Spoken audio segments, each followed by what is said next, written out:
We have people that are driven to build and fly and operate space equipment, and that's what we're here for. It's who we are. Falcon 9, carrying IM-2's lunar lander Athena, has successfully lifted off at pad 39A. We're heading to the moon. And now we're looking forward to a new era of lunar exploration with NASA's Commercial Lunar Payload Services initiative. For us, when we jumped off on this CLPS initiative, had pivoted the company towards the moon. But now we have a team who's done it once. We have context, we have a little bit of experience. It literally is not our first rodeo. So it's a more complicated mission. But if you want to perfect something, you do it again, and you do it again, and you do it again. And this is part of perfecting transportation to the moon.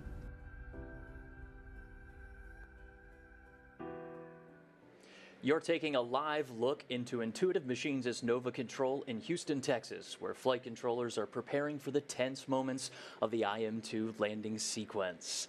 Good afternoon and welcome to our coverage of the descent and landing of the IM-2 mission. I'm Josh Marshall, Communications Director of Intuitive Machines. And I'm Leah Cheshire with NASA Communications.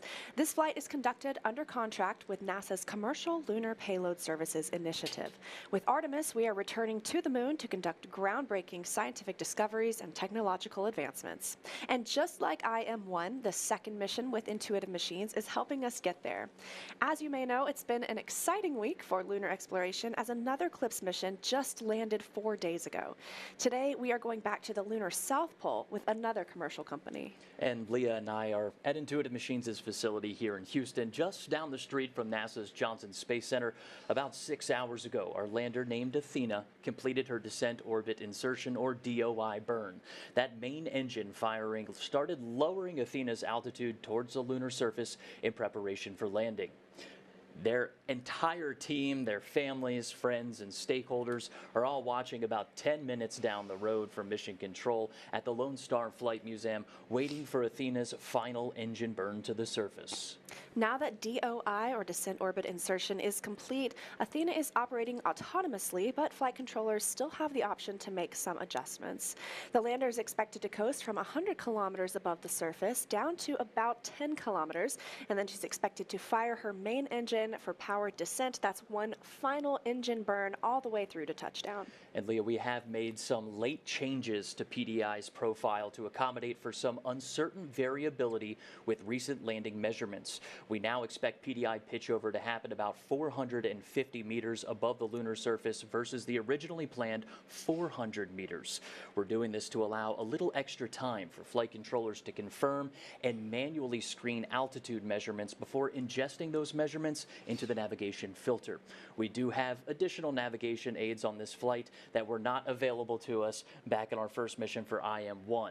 Now let's take another look back inside of Nova Control. Our mission and activity directors are sitting at the top left of your screen, and they're supported by about a dozen additional flight controllers surrounding them in this circular Mission Control Operations Center. It will take the entire team, including a dozen backroom support staff, to land Athena today, Leah. If we receive confirmation that Athena has touched down, the lander will go through several measures to make sure its liquid methane and liquid oxygen engine is safe. And then flight controllers will prioritize vehicle health data before sending images, approximately 2 hours after landing. And right now, flight controllers are monitoring Athena's health and trajectory ahead of her autonomous landing sequence. That begins with powered descent initiation at approximately 11:16 a.m. Central Time for a landing at approximately 11:30 a.m. Central. From this angle, you can see a large monitor on the wall inside of Mission Control. What they're looking at is up on your screen right now. It's the room's situational awareness tool called the Viz, directly in front of the mission and activity directors. The Viz is an animation representing real-time telemetry data feeding into Nova Control. Nova Control receives the data and runs it through a video game software, then generates a visualization of that data. It's a useful tool for keeping track of what Athena is doing in space. The white line you see right now is pointing to the moon. There are also some other color lines you might see pop up, like a blue line, that's the past and intended trajectory. The yellow and the green lines are pointing toward the sun and the earth, respectively. And at different points during landing, you might see some different color cones appear. Those are antenna arrays used for line of out-of-sight communication back to Earth. We're going to show the viz periodically throughout this show to check in on Athena, and we intend to leave the viz up during landing to give you the most accurate information possible.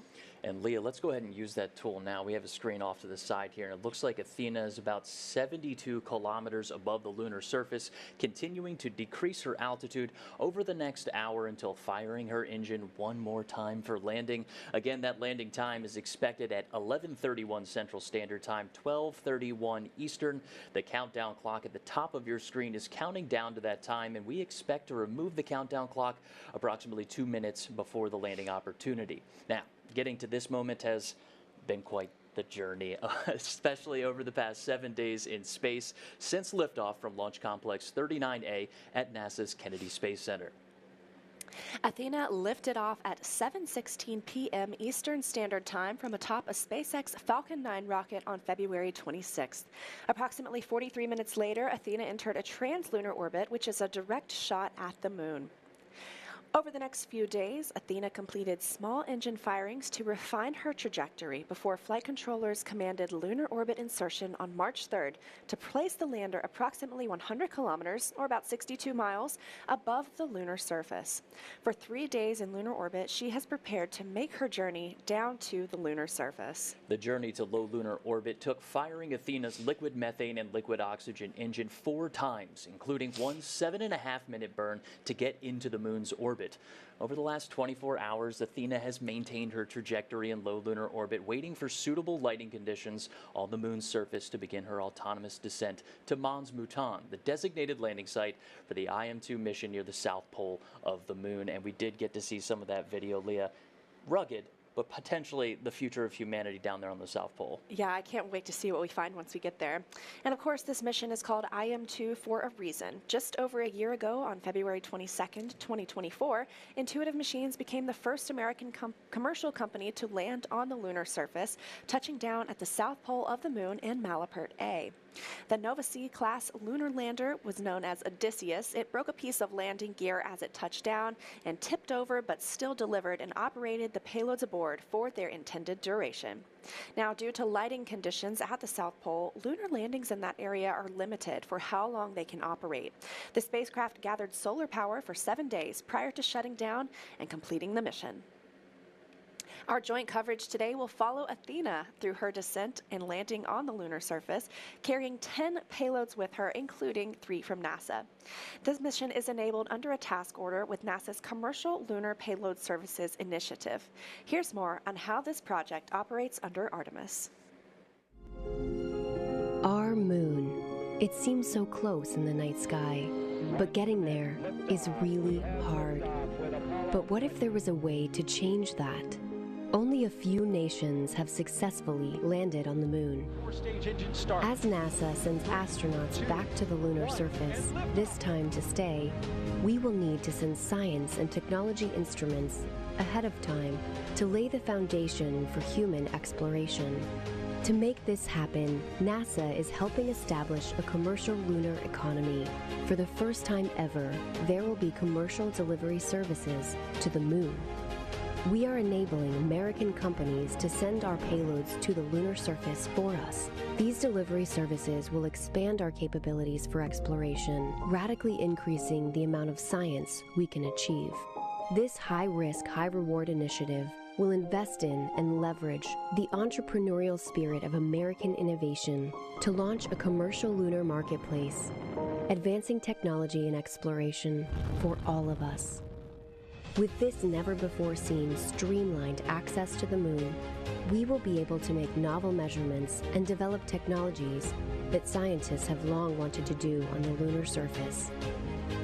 And as this new industry matures, this commercial delivery service for NASA and other customers could expand beyond the moon to other destinations in our solar system. And we can learn to live on another world because we are explorers. For more on how CLPS contributes and fits in with our plan to land humans on the moon and Mars, let's head over to NASA's Antonio Jaramillo just down the hall. Hey, thanks, Leah. Joining me is Joel Kearns, the Deputy Associate Administrator for Exploration with NASA Science Mission Director.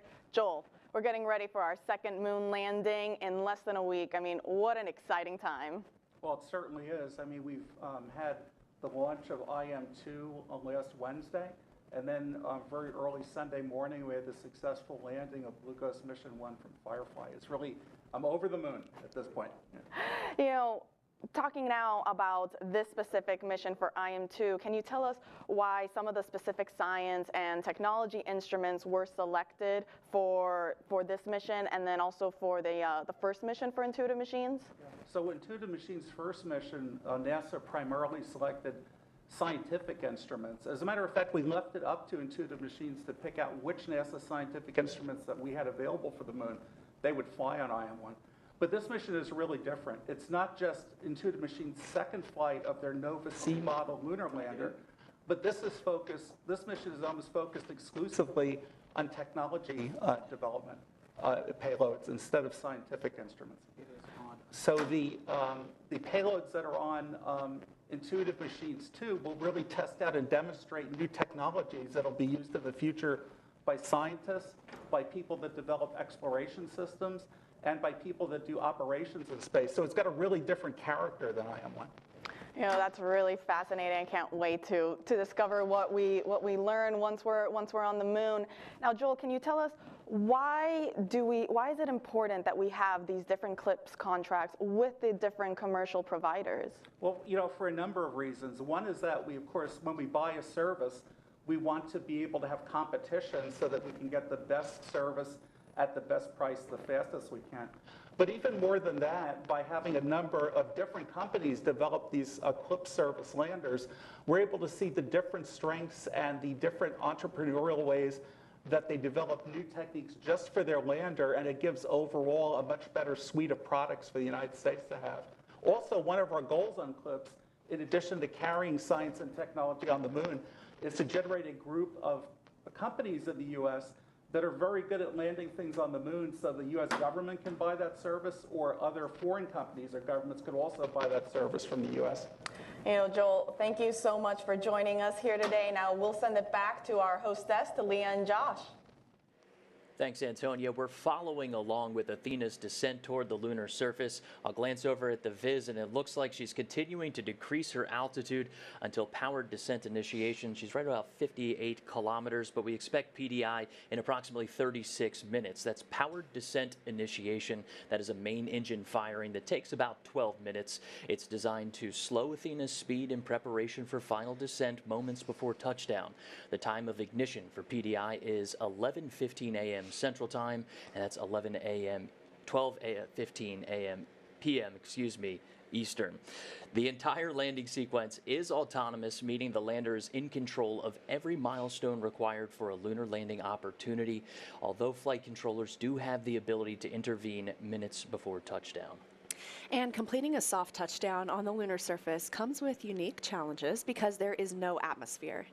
That's right. It's not quite Mars just yet, Leah. For now, it's an entirely different playbook. Let's take a look at the IM-2 mission's complete trajectory approach and what Athena is expected to do on the surface. Athena's mission may provide the wisdom required to define how will humanity live and work on the moon. These kind of questions, where we go from being observers of the moon to builders on the moon, this is the first step to begin to answer those kinds of questions.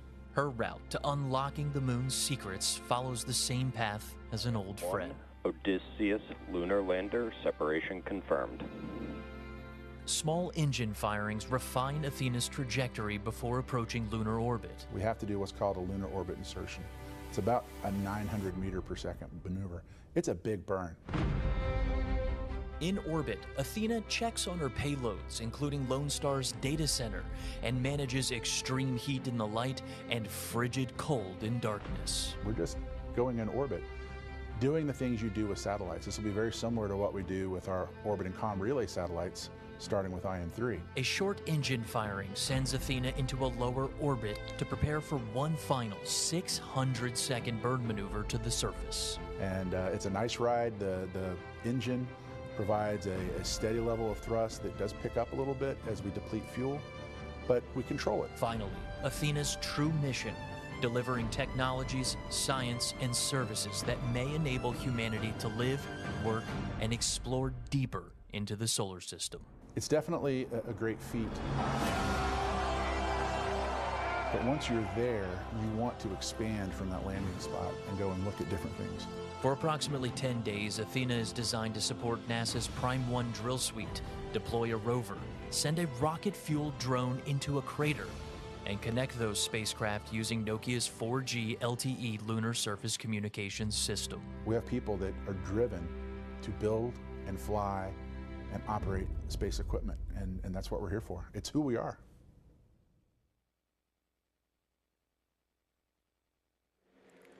Well put from Dr. Crane there, Leah. That is who we are, but let's take a closer look at what we've built.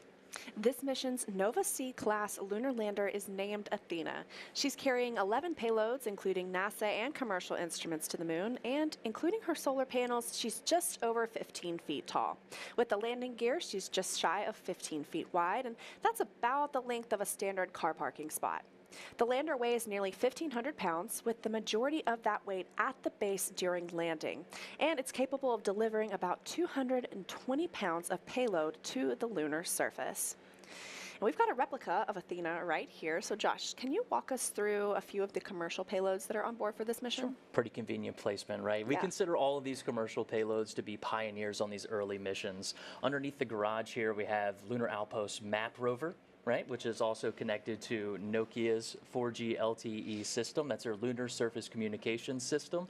On the other side, we have another interesting bit. This one is Lone Star's data center, and the lander itself is protected by two innovative technologies from Columbia Sportswear, helping to protect this mission, making sure Athena makes it to her intended destination, Leah. Athena and her payloads are expected to land on the Mons Mouton region of the moon. This is farther south than any lunar landing attempt ever. And Leah, that is significant. Just like Earth, there are places on the moon that are like landing in an open field. The South Pole is a different story. This mission's landing site is more similar to landing on a small plateau in the Rocky Mountains, but that's where we think that there's going to be water in future exploration. Well, to learn a little bit more, let's head to Antonio Jaramillo to learn about this landing site.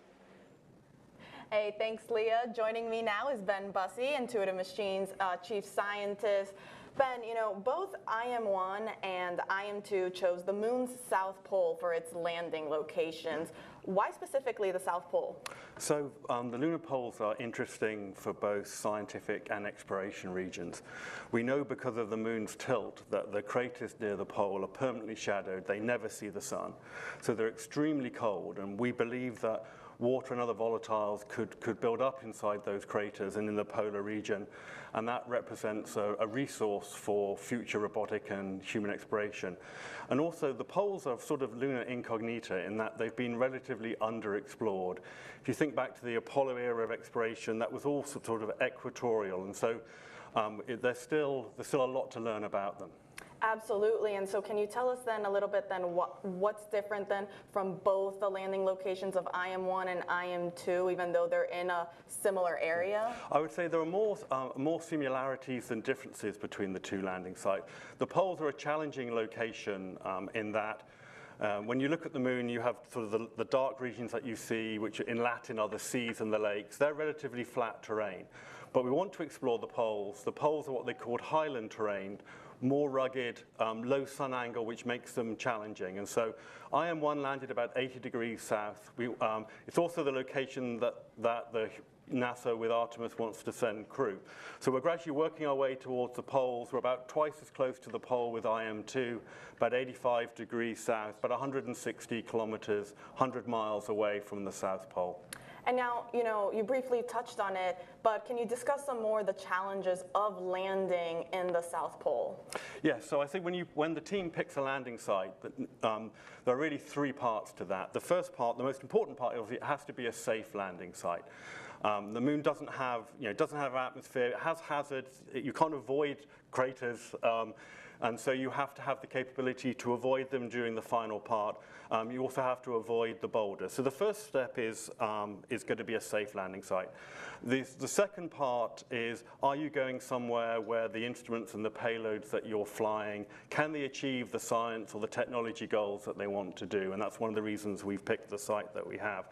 And the third, one of the reasons also the poles are challenging, is unlike the near side of the moon where you'd see the Earth all the time and the sun would come up for 14 days and set, the sun is always on the horizon, and you play a sort of a game of orbital mechanics in that you need the sun and the Earth both to be up at the same time, and that changes every month. So the team has to take that into account as well. A lot of things to take into account. Ben, this is going to be Intuitive Machines' second lunar landing.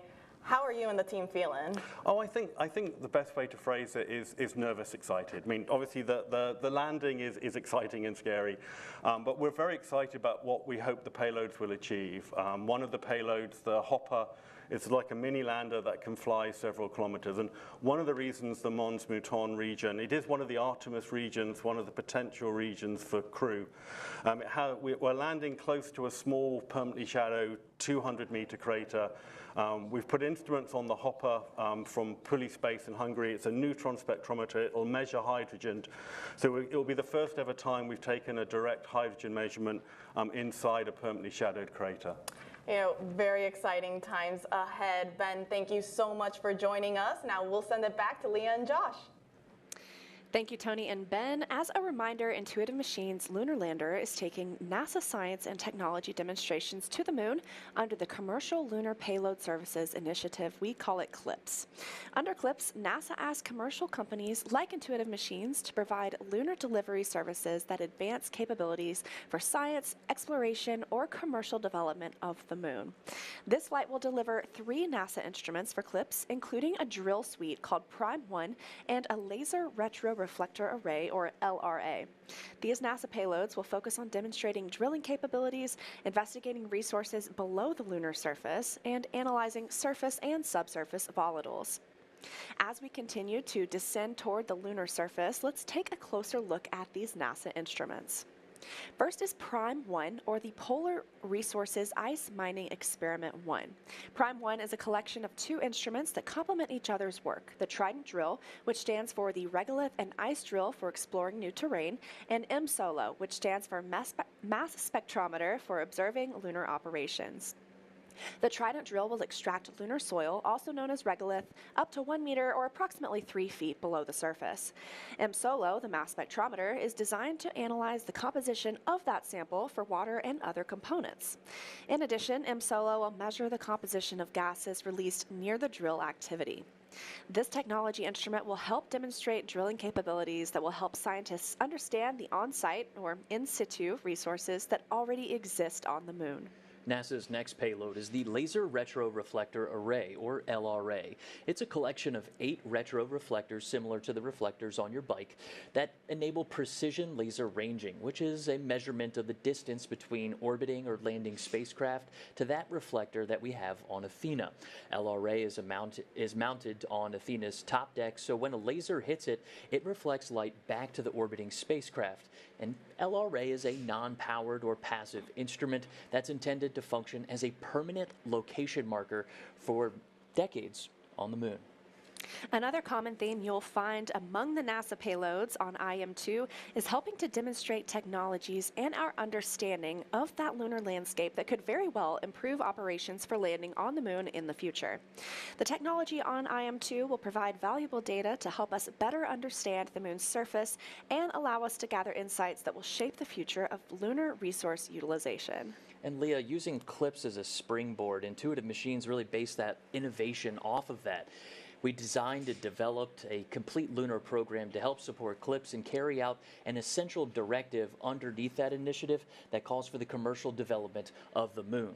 That opportunity for Intuitive Machines expanded services outside of NASA payloads, opening doors for commercial industry to achieve those lunar ambitions. On IM-2, there are 8 commercial payloads flying alongside NASA's Prime 1 drill suite and Laser Retro Reflector Array. That That includes commercial payloads from around the world, like Lone Star's data center, a rover from a company based in Japan called Diamond, Columbia Sportsmare, and a couple more we'll touch on here just in a second. Absolutely. Some additional payloads on board Athena are largely driven by NASA's Space Technology Mission Directorate.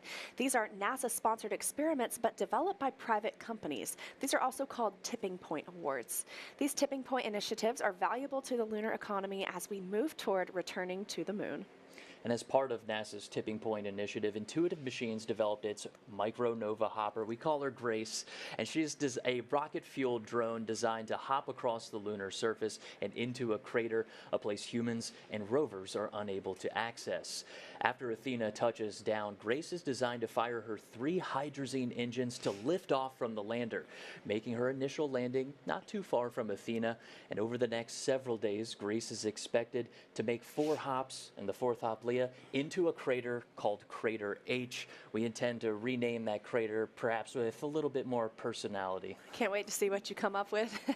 NASA is interested in what Grace may uncover in the crater because there are regions inside craters that never see light from the sun, and that means they remain extremely cold and could have volatiles like water. And to detect things like water, Grace is equipped with 2 commercial payloads. One of them is a water snooper from Pulley Space, and another is a lunar radiometer from the German Aerospace Center. We expect Grace to take readings in the shadow crater for about 45 minutes before making one final hop out of that crater to transmit her data back to Athena. And Grace isn't alone on her mission. She's getting help from another NASA tipping point. To talk about these payloads and the Space Technology Mission Directorate's role in bringing these game-changing technologies to reality, let's send it to NASA's Antonia Jaramillo. Hey, thanks, Leah. Now joining me is Nikki Werkheiser, Director of Technology Maturations for NASA's Space Technology Mission Directorate. Nikki, can you tell us a little bit more about NASA's Tipping Point initiative and how it's being leveraged on this IM-2 mission? Of course. So the tipping points are really kind of the heartbeat of what we do in space tech. The whole idea is that technology really enables science and exploration, our commercial ecosystem. So we really want to have, just as much as we want to have exciting new technologies, we want to have new exciting ways to partner and be very agile and really leverage each other's strengths from the government and the commercial side. So the tipping points allow us to do that.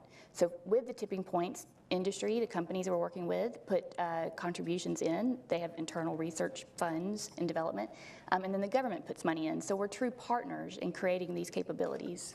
Now, specifically on IM-2, why did NASA decide to invest on Intuitive Machines' Micronova hopper, or Grace, and then also the Nokia lunar surface communication system? So I'm glad you asked. So we have something called the Lunar Surface Innovation Initiative, and it was started in about 2019, shortly after Artemis. The whole idea there was, in order to do anything on the moon, you're going to have a set of capabilities or technologies that everyone is going to need. Just your basic infrastructure, if you will. So things like power and surviving, the dust and the environment you're in. But 2 of the key areas that come up over and over again, of course, are autonomy and robotics and mobility, being able to get around. We all know that there are places on the moon that are more treacherous than others. It's a pretty rough environment. So we have permanently shadowed regions, which you've heard about earlier today that we want to get into. The hopper can do that, right, and get that data, show us what's in there. That's where we think we might have some water or ice.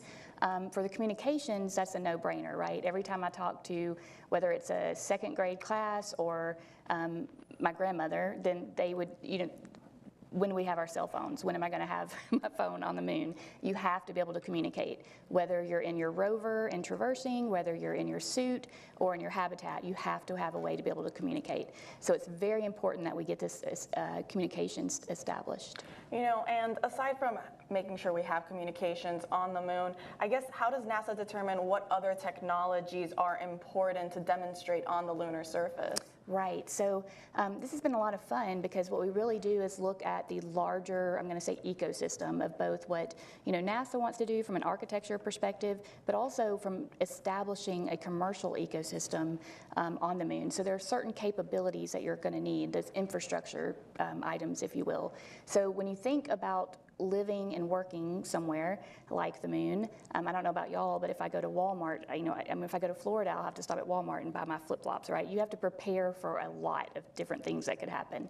So you need that basic infrastructure so you can be more independent from Earth and live and work. So things like power. I mentioned the dust. We learned in Apollo that the dust is very abrasive and very hard on your systems.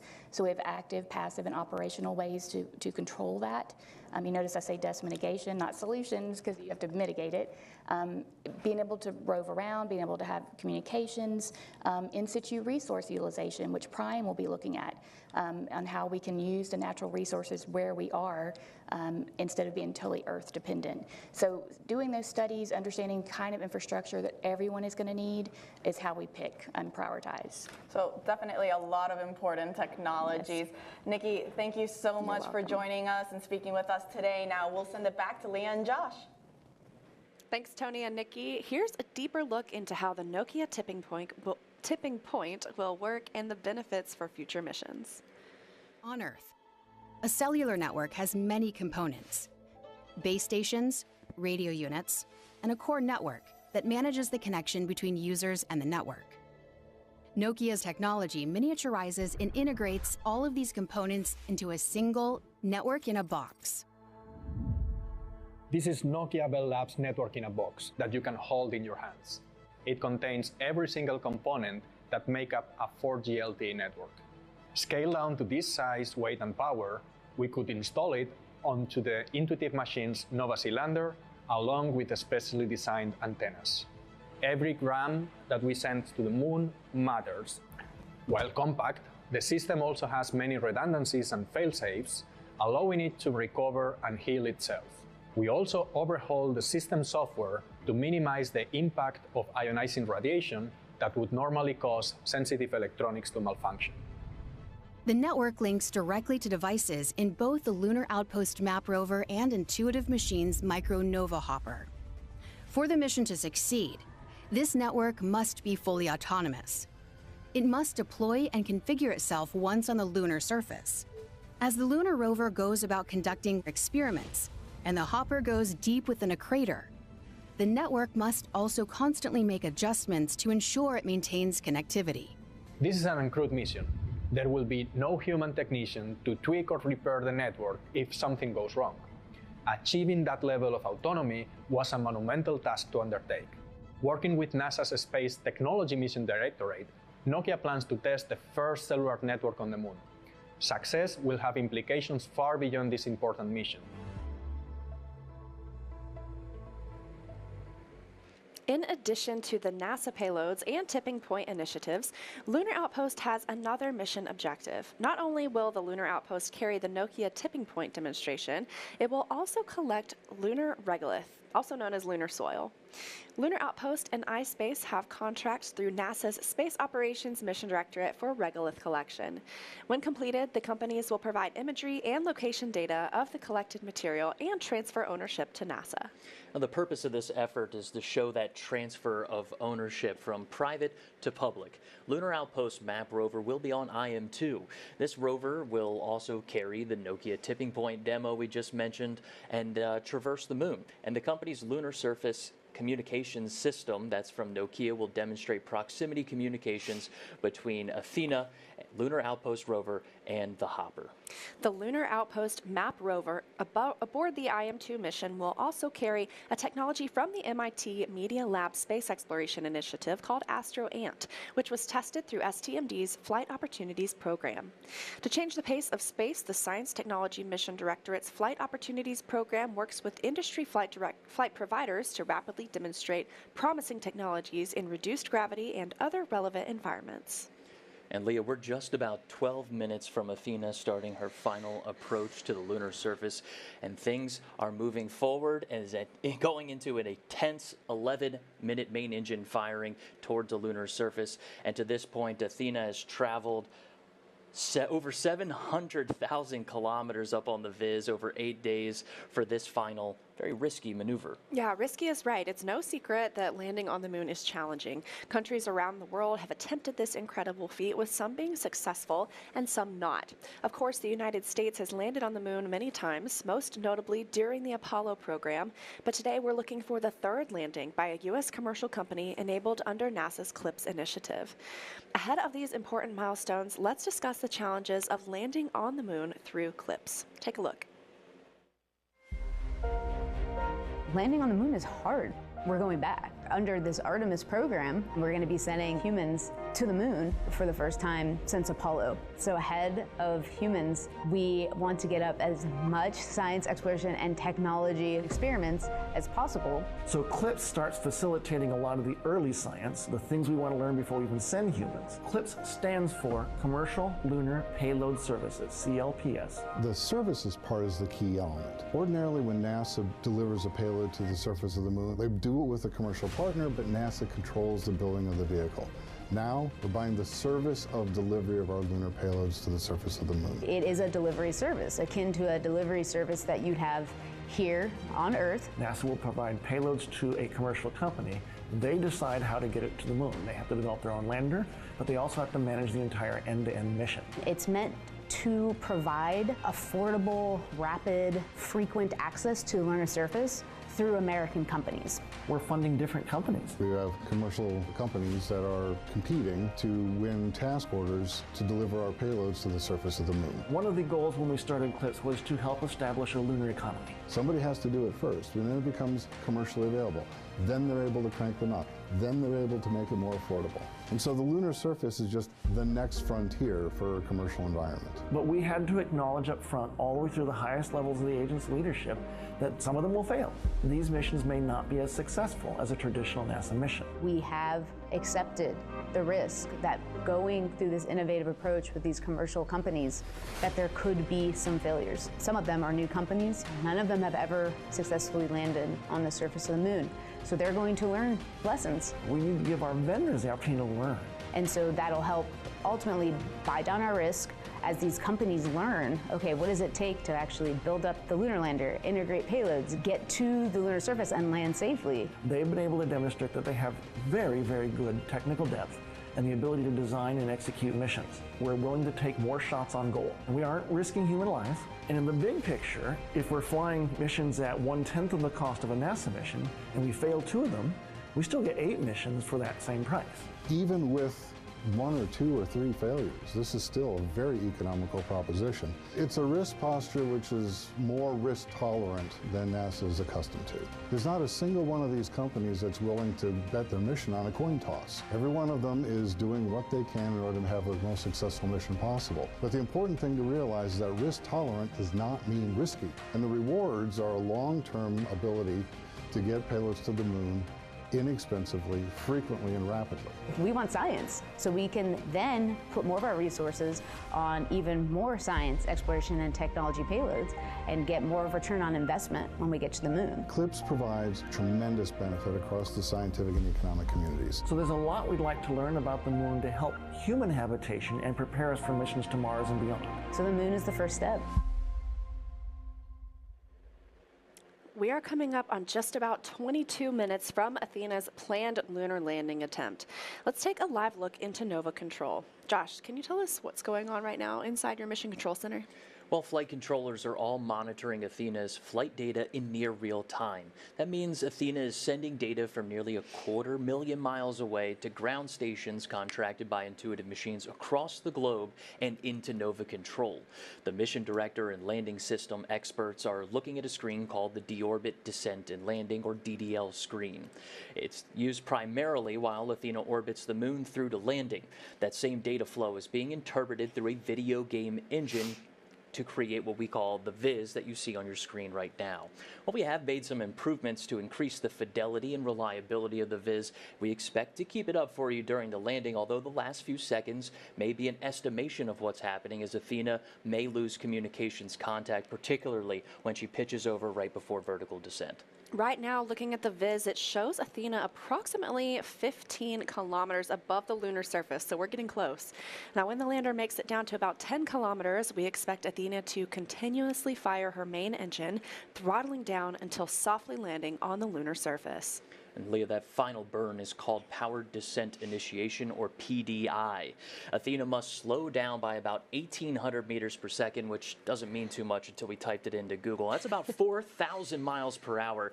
That's because she's approaching her landing site coming down from orbit, so she has a lot of lateral speed. You can think of PDI like hitting the brakes on your car in order to make a safe turn. But in Athena's case, that turn is moving into a vertical upright position to start descending down to the lunar surface. PDI should be starting here just in about 6 minutes, I believe. Leah? The teams here in Nova Control have been working diligently over the past 7-8 days to take us this far. Now, again, only 15 kilometers above the lunar surface. We're following the countdown to Athena's landing attempt, but for now, we're heading back over to Tony Hadamia, who is standing by with NASA's acting administrator, Janet Petro. Tony? Thanks, Leah. It's always an honor to be joined by NASA leadership, and joining us now is Acting Administrator Janet Petro. Janet, we're getting, 20 minutes until landing. How are you feeling? I'm feeling super excited. I got a little nervous, fingers crossed, toes crossed, but looking forward to it. Absolutely. I have everything crossed too. Can you tell us a little bit more about the challenges of landing on the moon, especially for these uncrewed robotic spacecraft? Yeah, so even, you mentioned these are uncrewed, but even back in the Apollo days, the 7 times we landed on the moon, it was very, very challenging, required a whole bunch of simulations and demonstrations to get that right. And so for the uncrewed, so each lander is unique, so each is developed differently, and the harshness of the environment with no atmosphere, the dust that's going to spring up when it lands, all these conditions make it really, really hard to do it right and get it right. And so one thing I found from the Firefly from last week, all these companies know how hard it is. Their own technology, they've got to have precise propulsion and navigation systems to get them right down on the surface, and it's all automated. We're 238,000 miles away from Earth, so there's no real-time control, so that the systems have got to work perfectly together. So these companies, that they support each other, and I started to say we were at Firefly, and several of the other companies sent them in coffee and donuts because they know how stressful it is for the team as they're coming in for a landing to make it, and hopefully it'll go right. But it is really, really hard to make sure that all the systems are working seamlessly and perfectly, and that as they get closer and closer to the lunar surface, that the rugged terrain that they're about to land on, it all works out. And the South Pole is increasingly challenging with the very, very deep craters that are there. The low level of light and the angle of the sun make that even more challenging. So it's harsh. It's harsh. It absolutely is, and it's just even more impressive when the teams then are able to land, well. Janet, can you tell us how these commercial then lunar flights that are part of the agency's CLPS initiative, how are they helping us then in our own Artemis missions when we send humans back to the moon? Yeah, so I consider them part of the way bigger Artemis missions as we're going back to the moon and then on to Mars, that we talk about all the time. And so CLPS, the Commercial Lunar Payload Services, I just think it's a brilliant partnership between NASA and innovative companies to come up with their own concepts and ideas and help put forth science and instruments earlier than we're going to be able to get humans on the moon. And we'll be able to learn a lot from these instruments and payloads that we're deploying. Things like, the water ice. Maybe we can find some water ice. Different roving mobility techniques. Of course, looking at all the lunar resources and the drilling, drill baby drill that we're going to do on this mission. So all of that we're going to be able to apply to Artemis when we get humans back on the surface of the moon, and then as we go out to Mars. And again, I think CLPS is a brilliant partnership. And I mentioned, I believe this administration talks about America first, and I think the way we can do it is by bringing along industry and really dominating the space, whether it's low Earth orbit, whether it's cislunar, or whether it's on the surface of the moon. I think we will continue to push boundaries and make sure that we are first and retain leadership in space. A lot of exciting science ahead. Janet, thank you so much for joining us today. Now we'll send it back to Leah and Josh. Thanks, Antonia. It's time to buckle up, space fans, or lean forward in your chair. We just heard the call out for 90 seconds for time of ignition for PDI. Let's go ahead and open up those operational channels so that folks at home can listen as we go in towards PDI, Leah. That's a braking burn coming out of orbit, trying to slow down about 4,000 miles per hour. Yeah, PDI stands for Powered Descent Initiation. So this is really that final commitment that we are coming in for landing. And everything is really going to happen in rapid succession after this 11-minute burn, now just 60 seconds away. The rest of the sequence is only about 2 minutes to touchdown. Can you break that down for us, Josh? That's right. It's going to be rather quick after we get through this PDI maneuver. You're going to hear things call out for 45 seconds. After PDI, we'll have pitch over, HDA, vertical descent, and then landing operations. We're just now inside about 30 seconds, standing by for that time of ignition for PDI. 30 seconds. And with 30 seconds, we are now 13 kilometers above the moon. Again, we're going to bring it back down to 10 and start that burn. We might be AFM is in exec mode. I was just about to say we're listed for exec mode here. 15 seconds. RCS settling burn. Settling burn. That's our attitude control system. Ignition commanded.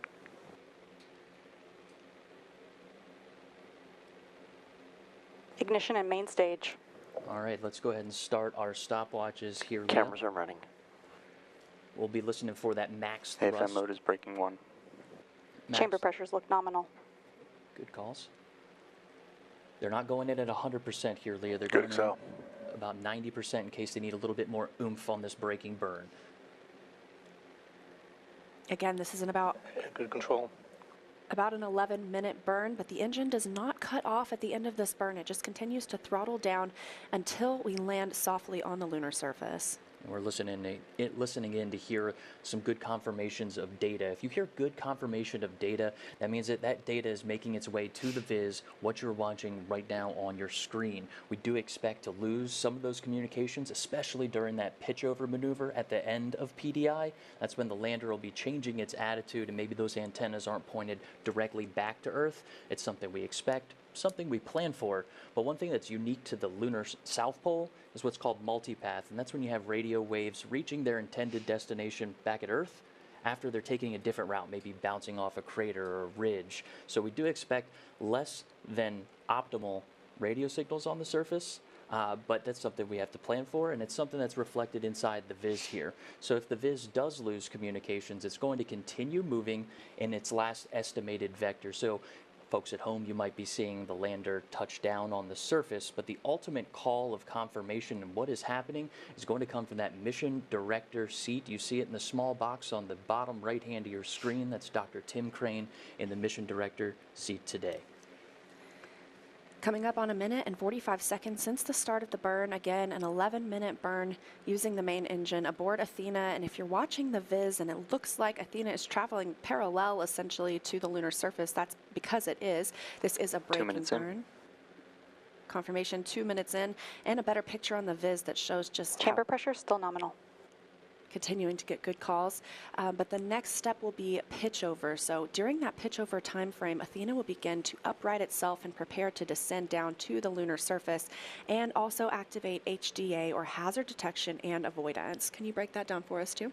Yeah, we touched on this at the top of the show, Leah. We are going in at about 450 meters for PDI versus our originally planned 400 meters, and that's because we had some uncertainty and variability within the recent landing measurements, going in about 50 meters higher, allowing those flight controllers to manually confirm and screen alternative measurements. But we do expect that our estimated landing time will stay closer towards that estimated 11:30 Central Time. That's 12:30 Eastern. And right now we're standing by, just about to hit 3 minutes into this burn. We're listening 3 minutes in. There it is. How about that? And we're listening in to hear for things about how many kilometers uprange we may be. We know this braking burn will continue to happen until about 2 kilometers from our intended landing site. Now, that intended landing site is where Athena... Still processing good depause. Hey, that's a good call. All right, folks at home, that depause is that delta position, meaning the lander is taking pictures in flight, and she's comparing those 2 pictures together to determine how much have I moved and figure out how fast did I get there in order to affirm that Athena's going in the right direction, making the right moves going forward. Another good thing about depause, we're getting good comm. So on your screen at home and you're looking at the viz, you're looking at, what is this, about 16 meters. That may be off. About 16 meters.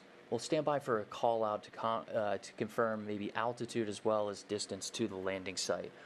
But if they're getting good depause, they have good comm. Again, we do expect, plan, and train for a loss of comm right around the pitch over time frame, and maybe also as well as we descend towards the lunar surface, making sure that our radios and antennas are in the right config. 490 seconds left in the burn.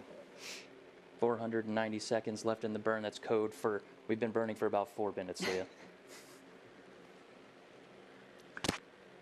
We'll stand by to try to get some more data and call-outs here, maybe some kilometers up range, as well as the mixture ratio, trying to figure out the vehicle's performance, that mixture of liquid methane and liquid oxygen going into the engine.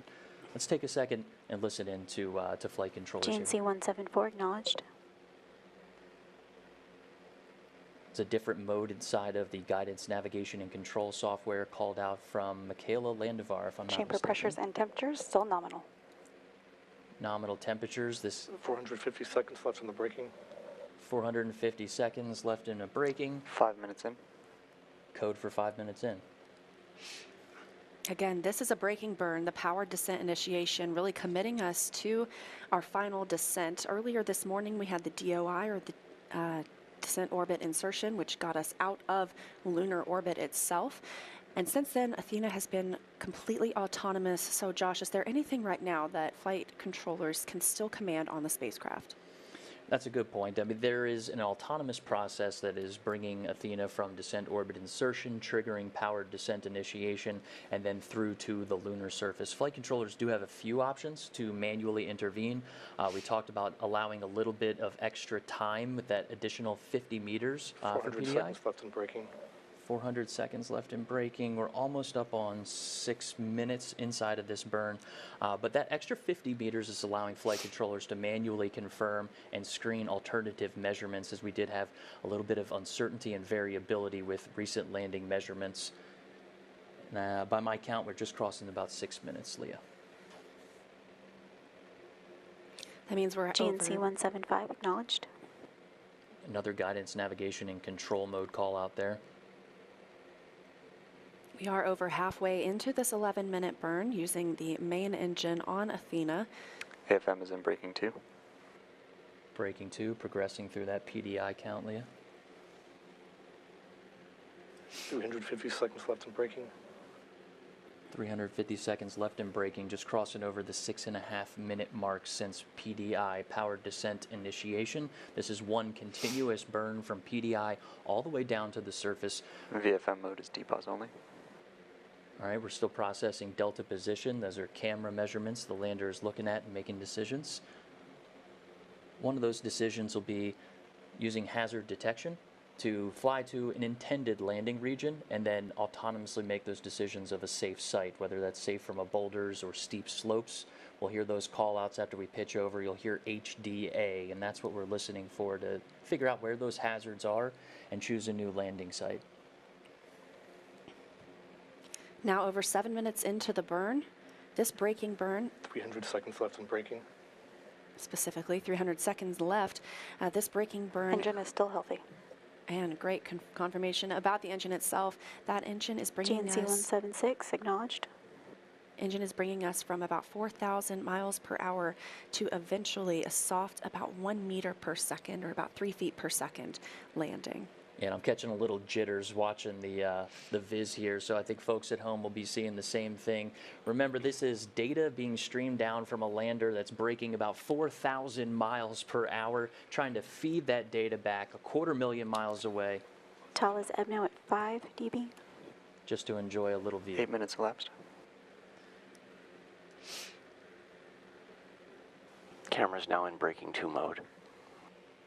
We are still inside of PDI, breaking 2 mode. 250 seconds left in braking. So we cross over 8 minutes into this burn. Again, about an 11-minute burn.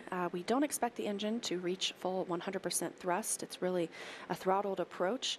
This engine is designed to continuously burn in throttle all the way from power descent initiation, which began 8 minutes and 30 seconds ago, through touchdown. This approach is very similar to what we saw for the Apollo descent modules as well. And it makes a lot of sense. If you go in at 100% and you need a little more, there's nothing left to give, right? We want to come in nominally around 90% and then have a little bit of room to play if we do need to increase the speed of which we're slowing down. You'll hear folks maybe call out the rate of acceleration, but in this case, for us, that's deceleration. 9 minutes elapsed. Crossing over 9 200 minutes. seconds left in braking. Yes, just a couple of minutes left in the braking burn, so another look forward to that rapid succession of events that'll come immediately after braking is complete. We will see pitch over begin. We'll be using those 4 RCS, or reaction control system thrusters, at the top of the spacecraft to reorient Athena before its a final approach, vertical descent, and terminal descent. And all of those after PDI, Leah, that you just called out, we're expecting those to happen rapidly. We can kind of sit back and let flight controllers really get into what's happening. We'll take a few chances in between to help. There's a LOS on one of the radio systems, again, expected as we get in towards our pitch over maneuver. Some jitters on the viz. Quasonics still showing good data. That's the second radio. So the first one, Good data on Quasonics. the first one we heard a loss of GNC signal. 177 acknowledged. The second was a confirmation that the 10 minutes second in. radio, we still have signal. So it's good signal, good data, good viz, and we're watching the show here along with the folks at home. 10 minutes into the burn, so expecting just about a minute more until the end of this braking maneuver.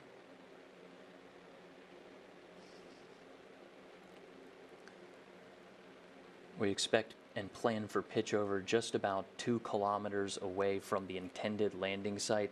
That gives Athena a little bit of time to pitch over and start looking forward using her navigation sensors to detect different hazards, as well as her altitude, to lower down to the lunar surface at approximately 1 meters per second if all goes towards plan.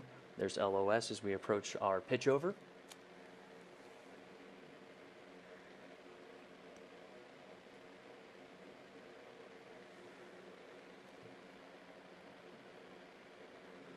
All right, we're approaching 11 minutes into the burn. Local time is 11:26. AOS on Quasonics. 11 minutes in. 11 minutes in, we heard another call out that we're up on Quasonics. That's a radio system. It's 11:26 local. I'm looking at a pitch over time at 11:27 in about 52 seconds. So we are coming up over to the pitch over, where we expect to have some loss of comms.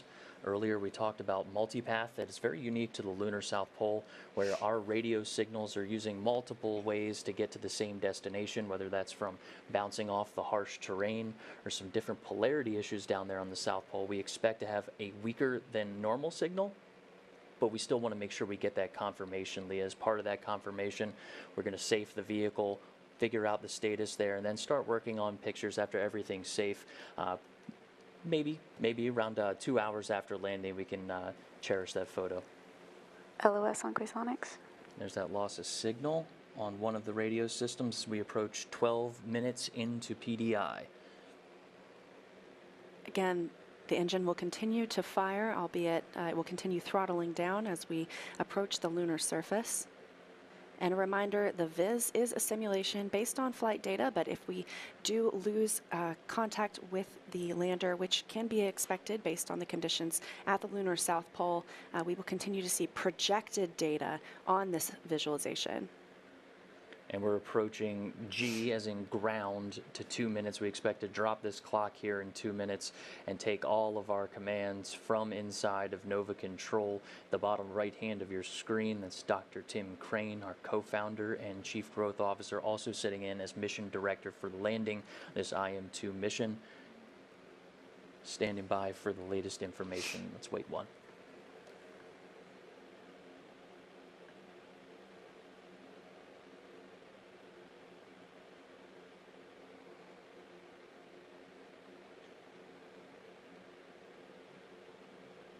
Quasonics AOS. HRN, HGA, HGA2. Thales AOS. 60 seconds left in braking. 60 seconds left in braking. In approach. Landing site selected. Engine and idle. 11 meters cross range, divert. Quasonics LOS. There's that loss of signal over pitch over. Stand by, see if we regain that signal. Remember, folks, the viz that you're watching at home is an estimation of data. It's doing its best. That's a lot of data coming from really far away. All commands and all confirmations come from our mission director at the bottom right hand of your screen.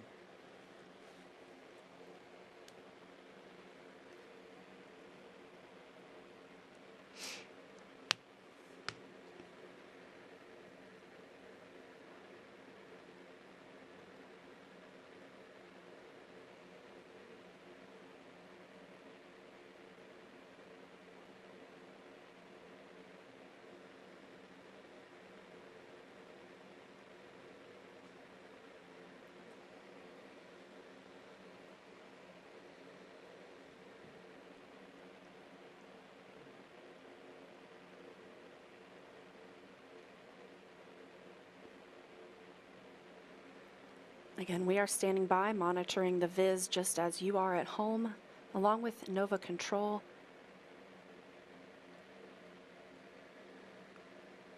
We are approaching approximately the time that we estimated Athena would touch down on the surface. We did hear a call out for a Quasonics LOS. That is our radio system, something we expect to happen at pitch over. That's prior to a vertical descent and terminal descent. That latest How data are we doing on signal? Is what you're seeing on the viz. Why don't we go? We currently are getting our uplink through Hemi 2, and we have a healthy AGC value, so our uplink is coming in strong for Thales. And then for our downlink, we have a strong EBNO at 17 on Green Hilly, and we are currently not seeing our Quasonics. So we are in Quasonics LOS. All right, that's a See our signal strong on the spectrum for Thales. I'm not seeing our Quasonics on our spectrum as of yet. FM, what mode are we in? Approach, 17. That's the last we've seen. All right, so that's up on one radio, and they do have a loss of signal in the second.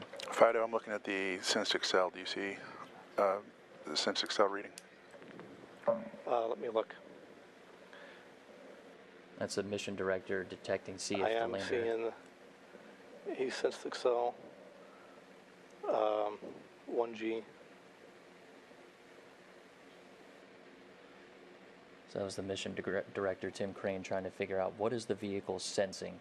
It has two inertial measurement units on board. You can think of those as your inner ear. So when he's asking what is the sensed acceleration, that's what he's asking for, is what is that inertial measurement unit, that inner ear, detecting as far as acceleration.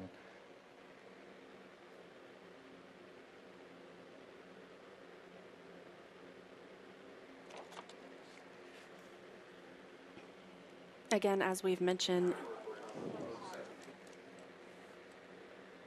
the viz here is just an interpretation of landing.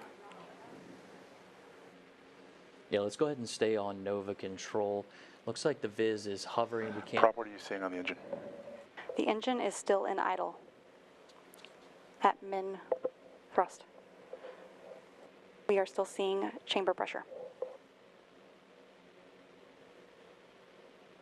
So we're getting good data. We heard that we have one radio up, one radio loss of signal. We just heard that we have. I'm seeing guidance to solution for time to go as increasing, just indicating to me that it is the onboard nav state is not decreasing in altitude.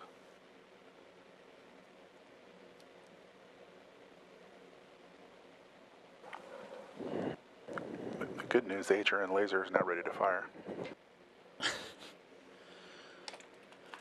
So we heard that we have one good radio sending down data, one that has loss of signal. We have prop. Standing by with a manual command for landed ops. Yep. No recommendation at this time. Yep, we have prop telling us that we have good data. That was someone just commanding. We heard exec mode to go into this firing mode and someone standing by to get into our landed ops mode. I'll wait for Dr. Crane to confirm here. But if we're pulling down data, we'll see how this goes. Looks like Tim's about ready to jump on the loop and sort out what we saw on the Viz versus what the folks inside of Mission Control are seeing on their monitors. It's a good reminder, too, this public channel that we're listening to here in the studio, Leah, and what people are listening to at home, at the landing party at Lone Star Flight Museum. All right, folks. I'm showing that we are sensing lunar acceleration. So we're on the surface. Let's evaluate.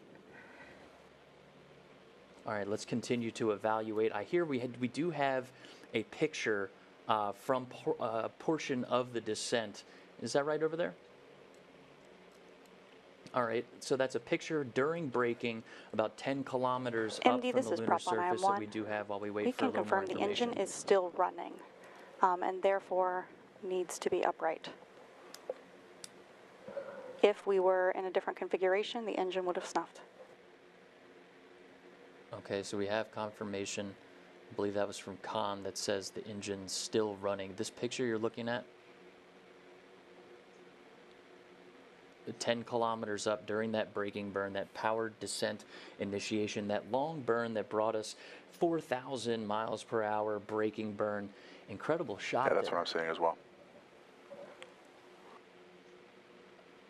All right, there's another view there. Looks like from this panel, we're looking at the garage, so that's Lunar Outpost Map Rover inside of that square right there, Leah. And this looks like it's probably about the same altitude, maybe about 10 meters above the surface.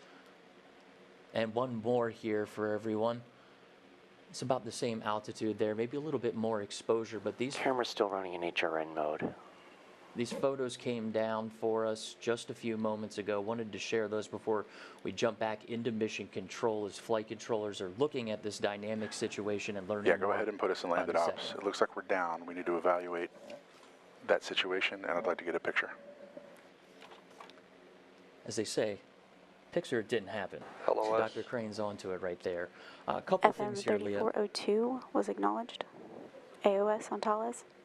What we're hearing in our ears and what folks at home are listening to are not the Mode only 20 landed channels ops. Check your systems. that mission Engine is controllers are working on. It's an engine shutdown notice. We'll see what comes out of this. But they're all on different loops having separate conversations, so all the information that we have, that folks have at home, isn't necessarily the exact vibe inside the room. So we'll stand by and listen in to see what we have here. I did hear Dr. Crane call out that they are getting readings for lunar Folks are moving acceleration. to the post-landing core procedure.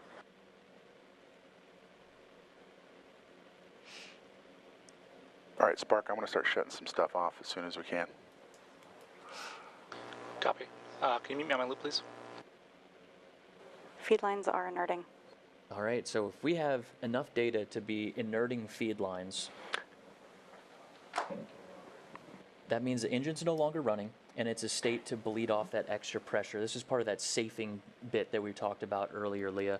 Looks like our CEO, Steve Altimus, just stepped into the room. That's in the bottom right hand of the box here, talking to the mission director, Dr. Tim Crane. He just called out telling Spark to turn some things off. That's because we need to remain in a power positive state, Leah, getting that top deck solar array into a spot where we are able to charge, but sometimes you have to turn a few things off to make sure that you're charging and not just burning through that power.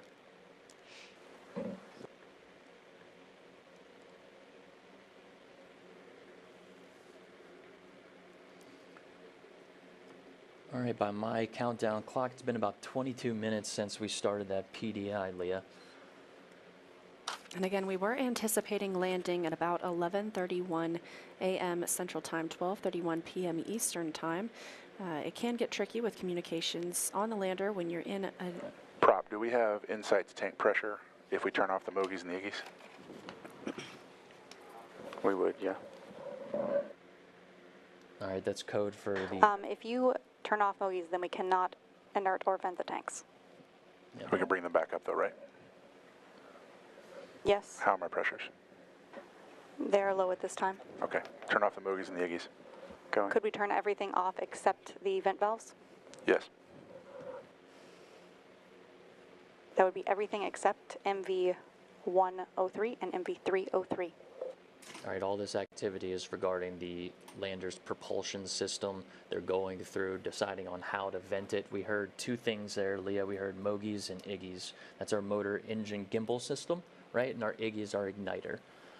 So they're working through the process of safing this engine. At the top of the show, we talked about the priorities after touchdown, and being safe was first, followed by pulling down some health status information, and then images. And then just about 3 minutes ago, we heard Dr. Crane go ahead and say, FM3403 acknowledged. we'll prioritize images.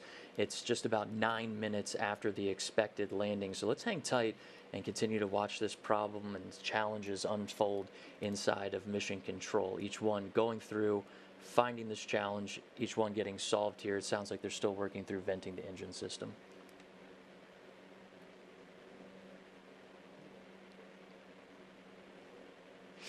Let's power off the Quasonics until we get a handle on what antenna we're going to pipe it through. Copy. Quasonics is currently in idle mode. Good enough, thank you. Quasonics, that's our radio.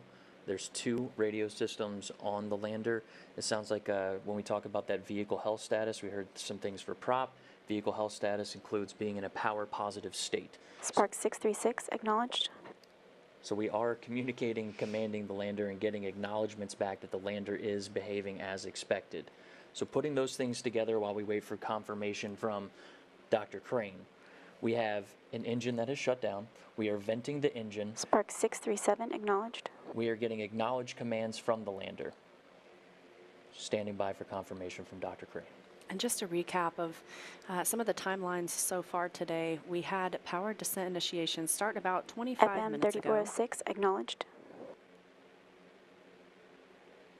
Power descent initiation is the braking burn that really committed us to coming down to our landing site today. We were targeting landing at about 11:30 a.m. Central Time, so about 10 minutes ago now. Again, still just standing by for some confirmation from the teams in Nova Control, and hopefully a picture that shows the status of Athena on the lunar surface. Landing site today is Mons Mouton. It is the furthest south target for any landing up into this point. And pretty credible images we just went through. You know, for those to come down during Spark 638 acknowledged. During that landing sequence, showing during that deceleration burn, just about 10 meters, I believe that was, over the surface for those images. See who we have in there. Yep, down towards the bottom right-hand side. Spark 639 acknowledged.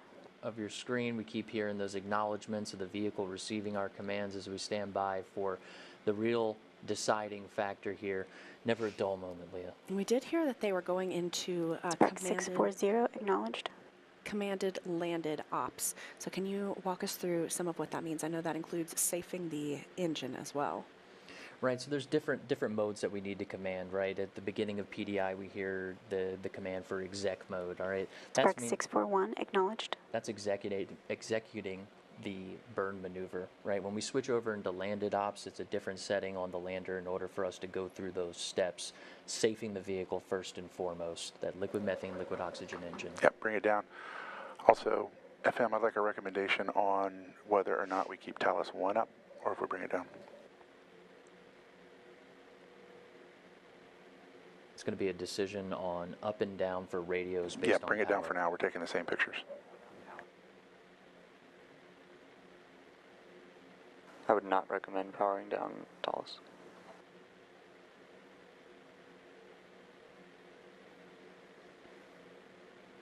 He did say pictures.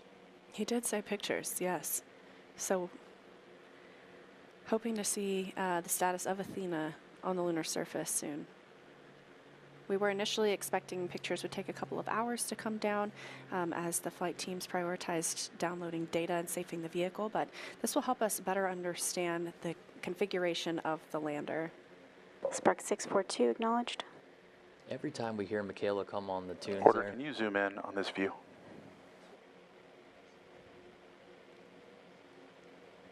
Actually, give me the spacecraft view. Spark 644 acknowledged. getting all these acknowledgements coming through. No, take task down. All right, we're going to see here. Looks like Tim's Star going to tracker's down. Keep powering down things that we're not using anymore. mission director looks like he's looking up at the screen. Maybe they're looking at a little bit of data that we do not have in front of us. Still standing by for confirmation. But we've heard a few steps go through the process, venting the lander system, hopefully pulling down data inside of mission control, confirming Athena's status on the surface. And then finally, it sounds like we've heard a couple mentions of pictures. We've shown a couple from that descent stage. And we're just going to keep standing by, looking into Nova Control here in Houston, Texas, just down the street from Johnson Space Center, to find out the situation inside of the IM-2 mission with Athena's touchdown. Again, that was about, nominally, the touchdown time is about 14 Spark and a half 645 minutes ago. acknowledged. Still in contact with the vehicle right now. We know the vehicle has shut down. Its engines are powered down. We are getting acknowledgement transmissions to the vehicle. All right, team. Keep working the problem. We're shedding power as fast as we can to keep the vehicle in good health. We are generating power. We are communicating through our telemetry radio, and we are working to evaluate exactly what our orientation is on the surface. Spark 646 acknowledged. Spark 648 acknowledged.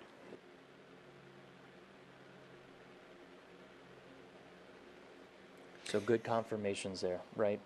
We know we're getting acknowledgement. We're sending things to the vehicle. We're safing the vehicle. Now it's time to start Spark working the challenge of 647 how acknowledged. is the vehicle? Which way is it pointed? Earlier in the show, we talked about the different antennas on the vehicle and trying to work those, but we are charging, which is a very key element to this mission. Looks like the room's filling up with our subject matter experts. Just continue working on this challenge to see where we stand. Spark Bring them back down. 649 acknowledged. If you see DS is back in low rate. You see folks walking on the bottom right hand of your screen underneath the camera. That's because the room's situational awareness is about a 65-inch TV sitting underneath of there. So what they're pointing at could be data, could be confirmation. A little hard to see from this view, but as you see people exiting the bottom of your screen on the bottom right, there's a television monitor there that's helping them make some decisions. And as we cross over, it's been about 30 minutes since time of ignition for PDI, and we just hit 16 minutes since our nominal landing. If you're just joining us, we know we are sending commands to the vehicle. We have shut off equipment that has not been necessary. We know that we have an engine that has been shut off. We've commanded the vehicle into surface operations. We just heard from Dr. Tim Crane that we are generating power. We're turning things off that are no longer required. We heard one of them being the star tracker. It's one of the tools that we use to figure out Athena's position in space during flight. We're in landed ops. Now we're just standing by to hear what the full situation is. About 16 and a half minutes since nominal landing time, and a little over 31 minutes since Athena commanded her final engine burn. Spark PDI. 651 acknowledged. Like you said, Josh, we are Order, communicating. go ahead and turn on the displays for all the antennas. We're Okay, so you're communicating. going to see everyone looking up at the screen here. So when they're calling back to order, that's actually Spark 652 in the acknowledged. back left of the bottom right monitor. They're changing screens inside the room. Situational awareness television up front, right in front of the mission director. He just asked to pull up the antenna configurations, trying to figure Spark out 653 acknowledged. which one's pointing back toward Earth, which might be the best one to use. Towards the top of the show and during PDI, when things got a little spicy, we talked about multipath, Leah, and that's something that we expect to happen on the South Pole. It's something we learned from during IM-1, quite frankly, with Odie. Being on the surface and radio waves taking multiple paths to get to the same destination.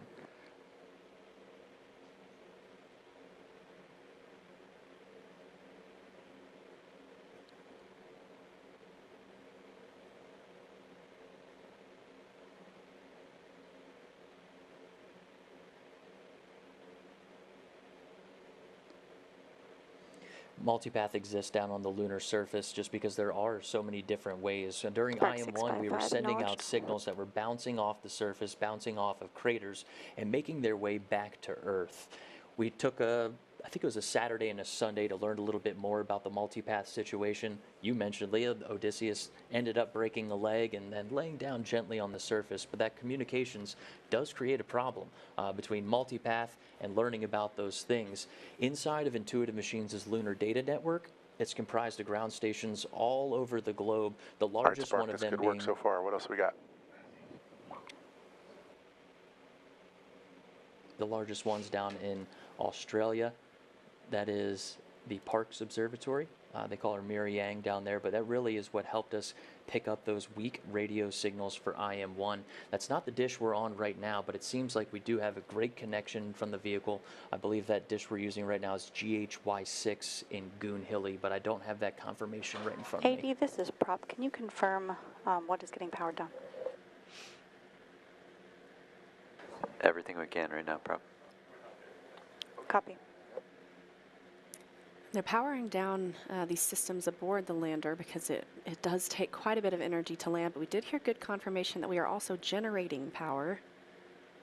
Yeah, all these commands that are going to Spark. Spark is code for avionics, right? It's where our power is being allocated on the lander.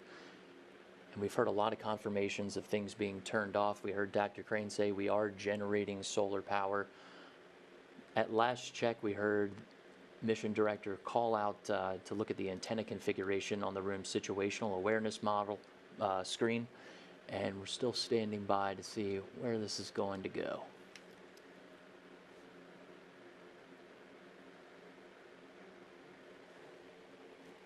Yes, power down the cosonics until we're ready to use it.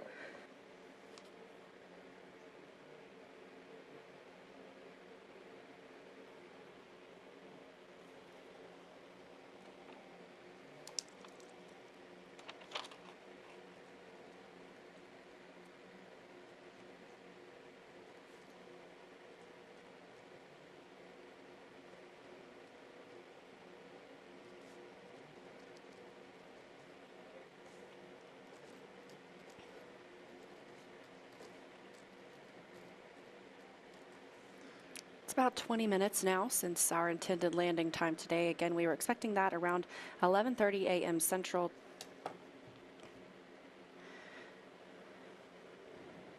Teams in the room in Nova Control, that's here at Intuitive Machines in Houston, Texas, just down the street from Johnson Space Center, continuing to evaluate the status of the spacecraft. Continuing to communicate with the spacecraft itself. And just waiting for potentially a photo that would help us confirm its orientation. I'm just going to wait one and listen in for a couple cues coming into the studio here. Bear with us, folks.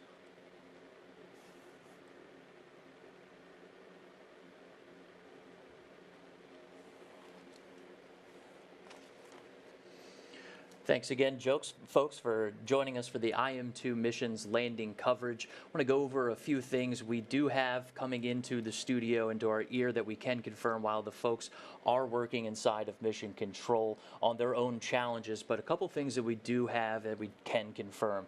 Athena is on the surface of the moon. The team is going through the process of powering down systems that are not required. We heard the mission director call out that we do have solar charging, so we continue to hear them in our ear that they're turning off different systems that are not required. We are working to figure out the orientation of the vehicle, which is important because those are our antenna systems that will determine how much signal we're going to have and when we can start bringing down things like vehicle health data and other images that can help us to confirm. But we are communicating with the vehicle. We've heard throughout our intended landing time, through now different call outs, making it to the vehicle. We have direct communications contact, and we would tend to bring out some more information as we continue to assess this dynamic situation inside of Mission Control. We intend to have a press conference at 3 o'clock Central Time. That's 4 o'clock Eastern. We'll do it right over at Johnson Space Center, Leah. That's right. Thanks for joining us today. And we'll have plenty of other information if anything else comes out on our website, as well as our X feed, to keep everyone up to date. Thanks for joining us, folks.